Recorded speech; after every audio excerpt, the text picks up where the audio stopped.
Heal the world, make it a better place for you and for me and the entire human race. There are people dying. If you care enough for the living, make a better place for you and for me. Well, I guess it's time to pot up this sunflower because the roots are growing out the bottom of the pot.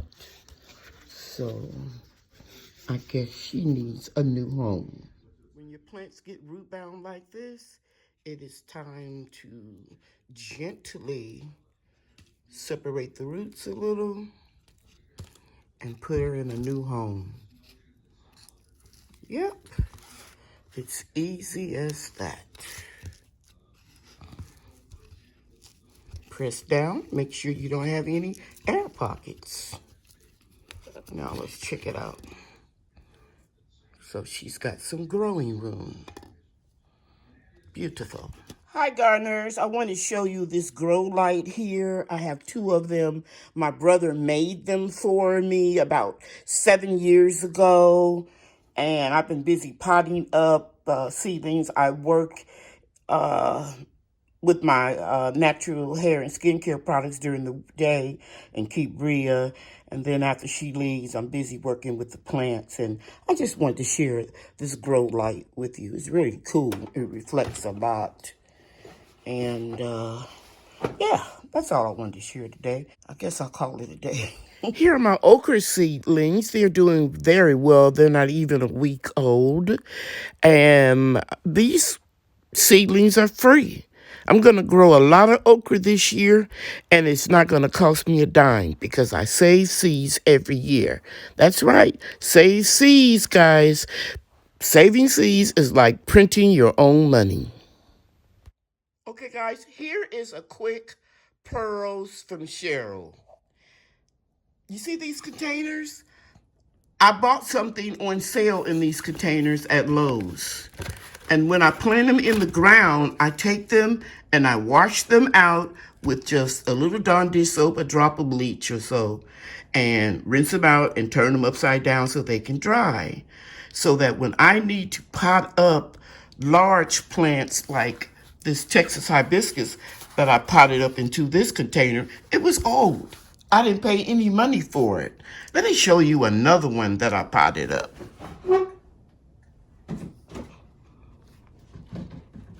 Reaching behind me. Here is a great white tomato. It's actually going to be green, but it's called the great white. And I potted these two up on the same day, so I don't have to water them as much. And they're growing very nicely, very vigorously. I didn't spend any money. I don't want you all to think that I'm just real cheap, because that's not true. I'll pay full price for something that I really want. But something simple like this, that's only going to be in these containers for a couple of months at the most, because these will be transplanted in the ground in March, I'm not going to spend a lot of money on them like I used to. And you see these little labels here? This is the border of the mailing labels that I use for the post office label for my hair and skincare product. It's a print and peel label, and then it has a border around the label. And I cut the border off and I save those because they stick very well, and then I just use them on my containers, okay? And then when the time comes for me to put them in a larger container like this one here, which I certainly will by the end of the month, for them to go out to the greenhouse, I'll just peel this off and then use this container again. After I sanitize it, it'll go up and I'll be putting fall plants in it. Okay, so just want to share that with you. Now, I water everything in my food forest with comfrey tea that I make from the comfrey plants that are growing all around my food forest. And this is Russian blocking 14 comfrey that I ordered rhizomes for, and you can't grow this type by seeds. Now you can look at my playlist for the type of comfrey that I grow, and I show you step by step how to make the tea. But there's also another fertilizer that I make that has 3 basic ingredients, and now I'm going to share that with you. Now, what I'm getting ready to share with you next is what every good gardener needs to know, and that is the Micronutrient Trifecta, which consists of nitrogen, phosphorus, and potassium. These 3 nutrients are vital in order for you to have good, healthy plant growth. So much so that commercial fertilizers always have this on their packaging. You've heard of it. Yes, you're right. It's the NPK. So you can see here that I'm preparing my banana peels to add a lot of potassium, especially for my tomatoes, in my homemade fertilizer. The first thing I do is I cut my pieces up to be pretty small so that I can put them in a jug. This way, I only add just enough water that I need to cover the banana so that I can just keep adding more and more bananas and filling it up with water. Also, if you're going to use tap water, before you use the banana water, inside or out, if you want to get the chlorine out, all you have to do is just leave the cap off of the water container for 24 hours. Okay? It's been a couple of days since I started the banana water, and you can see right here I've added more bananas and the color is darker. By the way, banana peels are one of the richest sources of organic potassium out there. The next fertilizer I'm going to share with you is eggshells. You can use eggshells in your garden because it has a variety of nutrients. And particularly, it has calcium. And it also has potassium in it too. But the reason why I use eggshells in my organic garden is because I have learned that the cell walls of your plants are just like our bones. Think of it that way. Calcium will make the plants stronger and healthier. Now, there are a lot of different ways that you can use eggshells in your garden. One way I use them is I take about 20 eggshells that I have microwaved. But before I microwave them, I rinse them really well with hot water, and then I put them in the microwave to kill any bacteria that may be lingering on the eggshells. We don't want to add that to our gardens. And then let it cool off and then add to the water. But most of the time, I just crush up the eggshells after I've microwaved them. You want to do this for me, Bria? Yeah. And it's fun. Yeah, it is a lot of fun. And then I just sprinkle it in my garden bed because I know one thing in particular, insect is slugs. They don't like to crawl around crushed eggshells. Okay, so that's how I use it for fertilizer and as a deterrent for insects. Then you can do this in and get them a little bit finer. And then I also can put them in my coffee grinder. But you can go ahead and just do this for right now. Go ahead. Okay.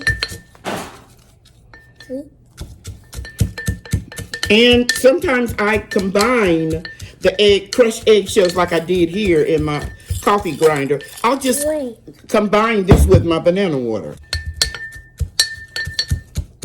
This was in the greenhouse. I had to go out there on a chilly morning and get this one. And this is in the kitchen that I've used over the last couple of days. There's one egg. To make Bria some cornbread. She loves my cornbread. Okay, now I'm going to go ahead and show you the last ingredient that I'm going to add to my fertilizer today. Another natural source for fertilizers is coffee. Coffee can actually perk up your soil and add a lot of nitrogen to it. And did you know that decaffeinated coffee is better for your garden than regular coffee? And so I'm in luck because the one thing, my one vice that I have to have every morning, well, I don't have to have it, but I really enjoy it, is 1 cup of decaffeinated coffee. And one of the things that I treat myself to is these little K-cups for your Keurig. Yeah. And so I saved them, and Bria's going to show you that we pre-opened them, and she's just going to put it right here into this cup. Squeeze it out good, like I showed you. Squeeze it. Okay. And you can also use, the leftover coffee in your coffee pot. Okay. That's good. Fuzzy. And you can also just take your coffee used grounds, and just put it into your compost. Okay. Because they will break down, and like I said, and add a lot of nutrition. Okay. So the 3 things that I use that are very beneficial to my homemade fertilizer is, number 1, you're right, banana peels and water. 2, crushed eggshells. And the 3rd ingredient is coffee grounds. Now, I can combine all of this together, put it in a blender and make it like a slurry, or I can sprinkle it in the garden beds, individually. But in this case, I'm getting ready to put it all together with the banana water and the eggshells, and then I'm going to blend it up. Okay? I'll be right back. So cool.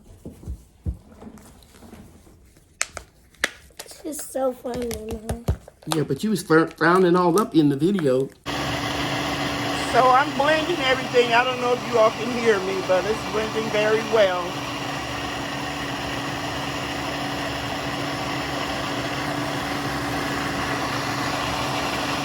Now I'm going to just pour this back into the banana water. It still has some little remnants of the bananas at the bottom that didn't come out. And we'll just let this keep fermenting. And then after we get this last cold snap, I would dilute this probably like 10 parts water, 1 part fertilizer, and give all of my plants some. Well, not all of them, but a lot of them. And of course, I have a lot more to make up. So that, ladies and gentlemen, is how you make another free fertilizer. And this is what it looks like, and you can dilute it to whatever strength you want. I wouldn't recommend putting this on seedlings because of the coarseness of the eggshells, even though they have been pulverized to a powder. I wouldn't put that in my seedlings. It may work. I just never tried it before, and I just thought I'd need to make that distinction. Okay. Have a wonderful day. Thank you for watching. Bye now. What are we going to eat for lunch today? We're making a video. Don't worry about it.